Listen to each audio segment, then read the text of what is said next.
అదరగొట్టే కారం రంగు రుచి ఆచి కారం పొడి.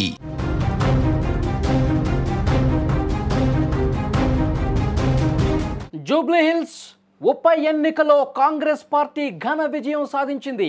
కాంగ్రెస్ విజయ భేరి మోగించింది. భారీ మెజార్టీతో నవీన్ యాదవ్ గెలుపు సాధించారు.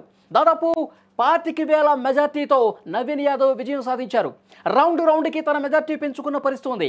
మొదటి రౌండ్ నుంచి మొదలుకొని చివరి రౌండ్ వరకు తన ఆధిక్యాన్ని పెంచుకుంటూ నవీన్ యాదవ్ ముందుకెళ్లిన పరిస్థితి ఉంది. అద్భుతమైనటువంటి విజయం. గతంలో జూబ్లీ హిల్స్ నియోజకవర్గంలో ఏ అభ్యర్థికి రానటువంటి ఒక గొప్ప విజయం లభించిన పరిస్థితి. ఇది కాంగ్రెస్ పాలనకు, కాంగ్రెస్ ప్రభుత్వ పాలనకు ఒక రెఫరెండంగా చూడాల్సినటువంటి అవసరం ఉందని కాంగ్రెస్ నాయకులు చెప్తా ఉన్నారు. 10 సంవత్సరాల పాటు ఇక్కడ కాంగ్రెసే ఉంటుంది. నవీన్ యాదవ్ యువకుడు, బీసీ మీద నమ్మకం పెట్టుకున్నారు ప్రజలు. ప్రభుత్వం చేసినటువంటి అభివృద్ధి సంక్షేమం మీద నమ్మకం పెట్టుకున్నారు కాబట్టి ఇంత గొప్ప విజయం అందించారని కాంగ్రెస్ నేతలు చెప్తున్నారు. ఈ వీడియోలో నేను మీకు ప్రతి రౌండ్కి ఏ రౌండ్లో ఎంత ఆధిక్యాన్ని ప్రదర్శించారు నవీన్ యాదవ్ అనేది కూడా క్లియర్గా మీకు వివరించే ప్రయత్నం చేస్తాం. ప్రతి దశలో కూడా పోటీ ఇవ్వలేకపోయింది బీఆర్ఎస్ పార్టీ. ముందు నుంచి కూడా బీఆర్ఎస్ గెలుస్తుందని చెప్పి వాళ్ళు ధీమా వ్యక్తం చేసినప్పుడు కూడా మొదటి రౌండ్ నుంచే తేలిపోయింది. మొదటి రౌండ్లో 47 ఓట్ల ఆధిక్యం వచ్చేసరికి బీఆర్ఎస్ కొంత హోప్స్ పెట్టుకుని పరుస్తుంది. 47 కాబట్టి నెక్స్ట్ రౌండ్లో మనం పుంజుకుంటామని చెప్పి హోప్ పెట్టుకున్నారు. కానీ ప్రతి రౌండ్లో కూడా నవీన్ యాదవ్ గట్టిగా దెబ్బ కొట్టినటువంటి పరిస్థితి ఉంది. తన ఆధిక్యాన్ని రౌండ్కి పెంచుకున్నారు. మొదటి రౌండ్లో 47 వస్తే రెండో రౌండ్లో 2,995 ఓట్ల ఆధిక్యం. ఇక మూడో రౌండ్లో 2,948 ఓట్ల ఆధిక్యం. నాలుగో రౌండ్లో 3,558 ఓట్ల ఆధిక్యం. ఐదో రౌండ్లో 3,178 ఓట్ల ఆధిక్యం. ఆరవ రౌండ్లో 2,938 ఓట్ల ఆధిక్యాన్ని సాధించారు నవీన్ యాదవ్. ఇక ఏడవ రౌండ్లో 4,030 ఓట్లు.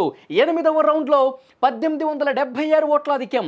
ఇక తొమ్మిదవ రౌండ్లో 2,117 ఓట్ల ఆధిక్యం. ఇక చివరి రౌండ్ 10వ రౌండ్లో కాంగ్రెస్ 1000కి పైగా ఓట్ల ఆధిక్యాన్ని సంపాదించి మొత్తంగా ఈ 10 రౌండ్స్లో కలిపి అద్భుతమైన మెజారిటీ 24,658. మళ్ళీ చెప్తున్నాను, జూబ్లీ హిల్స్ చరిత్రలోనే ఇంత మెజారిటీ గత కొన్నేళ్లలో ఎప్పుడూ రానట్టుగా చెప్తా ఉన్నారు. 24,658 మెజారిటీతో ఘన విజయం సాధించారు నవీన్ యాదవ్. ఆయన కౌంటింగ్ ప్రారంభం కావటానికి ముందే మంచి మెజారిటీతో మనం గెలవబోతున్నాం, చూస్తూ ఉండండి అని చెప్పారు. ఆయన చెప్పినట్టుగా అద్భుతమైనటువంటి విజయం ఇక్కడ నమోదైంది. ఇక ఒక్కసారి మన ట్రాక్ రికార్డు కొంచెం వెనక్కి వెళ్ళి చూస్తే అసలు జూబ్లీ హిల్స్ నియోజకవర్గంలో ఎంత మెజార్టీలు వచ్చాయి, ఇప్పుడు ఎంత మెజార్టీ వచ్చిందో మీకే అర్థమవుతుంది. 2014 ఎన్నికల్లో తెలంగాణ వచ్చినటువంటి సంవత్సరంలో మొదటిసారి బీఆర్ఎస్ అధికారంలోకి వచ్చిన సంవత్సరంలో బీఆర్ఎస్ అప్పుడు మాగంటి గోపీనాథ్ 9,242 ఓట్ల మెజార్టీ సాధించారు. తర్వాత 2018లో జరిగినటువంటి ఎన్నికల్లో 16,000 ఓట్ల మెజార్టీ మాగంటి గోపీనాథ్ సాధించారు. 2023 ఎన్నికల్లో మొన్న 16,337 ఓట్ల మెజార్టీ వచ్చింది. సో 2 సార్లు 16,000, అంతకుముందు కొంత ఎక్కువ వచ్చినప్పటికి కూడా ఇప్పుడు మాత్రం అంతకు మించి గత 3 పర్యాయాల్లో రానటువంటి మెజారిటీ ఇప్పుడు నవీన్ యాదవ్కు వచ్చింది. ప్రస్తుతం జరిగినటువంటి ఈ ఉప ఎన్నికల్లో నవీన్ యాదవ్ 24,658 గతంలో కంటే చాలా ఎక్కువ ఓట్ల ఆధిక్యాన్ని, మెజారిటీని సంపాదించారు. నవీన్ యాదవ్ ఒకటే చెప్తా ఉన్నారు, నన్ను నమ్మారు ప్రజలు, నేను లోకల్గా ఉంటాను, ఇక్కడ ఎవరు ఫోన్ చేసినా, ఏ ఆపద ఉన్నా, ఏ సమస్య ఉన్నా యువకుడు లోకల్గా ఉంటాడు, బీసీ అభ్యర్థి మనం గెలిపించాల్సినటువంటి అవసరం ఉందని చెప్పి ప్రతి ఒక్కరూ నమ్మారు. కాంగ్రెస్ పార్టీ చాలా మంచి కార్యక్రమాలు చేస్తుంది, అభివృద్ధి చేస్తుందని ఆ నమ్మకం ప్రజలు ఉంది కాబట్టి నన్ను హక్కున చేర్చుకున్నారు, గెలిపించుకున్నారని చెప్పి నియోజకవర్గ ప్రజలు అభిప్రాయమే ఈరోజు నిజమైంది అని నవీన్ యాదవ్ చెప్పిన పరిస్థితుంది. సో డెఫినెట్గా ఈ విజయాన్ని ఒక మంచి విజయంగా చూడాల్సిన అవసరం ఉంది. కాంగ్రెస్ పార్టీ 2 ఏళ్ల పాలనకు రెఫరెండం అని కేటీఆర్ అన్నారు. సో డెఫినెట్గా ఇది నిజంగా రెఫరెండమే అని చెప్పి కాంగ్రెస్ నాయకులు కూడా చెప్తున్న పరిస్థితుంది.